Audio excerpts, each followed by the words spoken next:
السلام علیکم دوستو، میری طرف سے آپ سب کو عید الاضحیٰ بہت بہت مبارک۔ آج سعودی عربیہ اور پاکستان اور دنیا بھر میں لاکھوں مسلمانوں نے عید بنائی، قربانیاں کی، نئے کپڑے پہنے، اپنے گھروں میں خوشیاں بانٹی اور طرح طرح کے مزیدار کھانے بھی کھائے۔ لیکن ابھی ذرا ایک منٹ کے لیے غازہ کے ان بچوں کے بارے میں سوچے جن کے لیے عید آج بھی صرف اور صرف بمبوں کی آواز ہے، جن کے پاس نہ تو نئے کپڑے، نہ کھانے اور نہ سروں پہ ماں باپ کے سائے اور نہ محفوظ گھر۔ دوستو، عید صرف اور صرف خوشیاں منانے کا نام نہیں ہے، عید امت کے درد کو محسوس کرنے کا نام بھی ہے، اپنے دوسرے بھائی کے درد کو محسوس کرنے کا نام بھی ہے۔ آئیے آج اپنی اس خوشیوں میں غازہ اور فلسطین کے مظلوم بچوں کے لیے دعا کریں۔ اللہ تعالیٰ فلسطین کے مسلمانوں کی حفاظت فرمائے، شہداء کی مغفرت فرمائے، اور اللہ تعالیٰ فلسطین اور غازہ کے بچوں کو امن عطا فرمائے، اور اللہ تعالیٰ امت مسلمہ کے جتنے بھی حکمران ہیں مسلمانوں کے، ان کو ہدایت عطا فرمائے۔ اور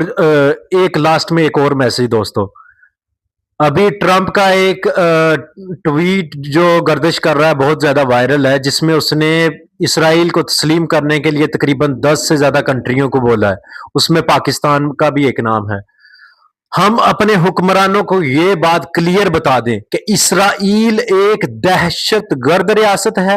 اسرائیل فیک سٹیٹ ہے، اور ہم اسرائیل کو پاکستانی اپنی آخری سانس تک تسلیم نہیں کریں گے۔ اسرائیل دہشت گرد ہے، تھا اور رہے گا، ہم اس کو کبھی بھی تسلیم نہیں کریں گے۔ اور یہ میسج ہو سکے تو آپ کی بہت مہربانی ہے دوستوں کہ اس کو زیادہ سے زیادہ شیئر کرنا، تاکہ یہ میسج فیلڈ مارشل ہمارے جو ہیں اور ہمارے جو حکمران ہیں ان تک پہنچ سکے کہ پاکستانی اسرائیل کو کبھی بھی تسلیم نہیں کریں گے، پاکستانی اسرائیل کو کبھی بھی تسلیم نہیں کریں گے، اپنی آخری سانس تک ہم کبھی بھی اس کو تسلیم نہیں کریں گے، جب تک ہمارے فلسطینی اور غزہ کے مسلمانوں کو ان کا حق نہیں ملتا، جب تک کہ فلسطین کے لیے ان کا ایک علیحدہ ملک نہیں بنتا جس کا کیپٹل یروشلم ہو، تب تک ہم اسرائیل کو تسلیم نہیں کریں گے۔ اسرائیل ایک دہشت گرد ریاست ہے اور دہشت گرد ریاست رہے گا، اور دہشت گرد ریاست تھا۔ ٹرمپ نے کہا ہے کہ اگر یہ ملکوں نے تسلیم نہیں کیا تو میں ان ملکوں میں کبھی بھی امن نہیں ہونے دوں گا۔ تو ہوتا کون ہے یار؟ 2 بلین سے زیادہ مسلمان ہیں پوری دنیا میں، اور ایک کافر ہم لوگوں کے فیصلے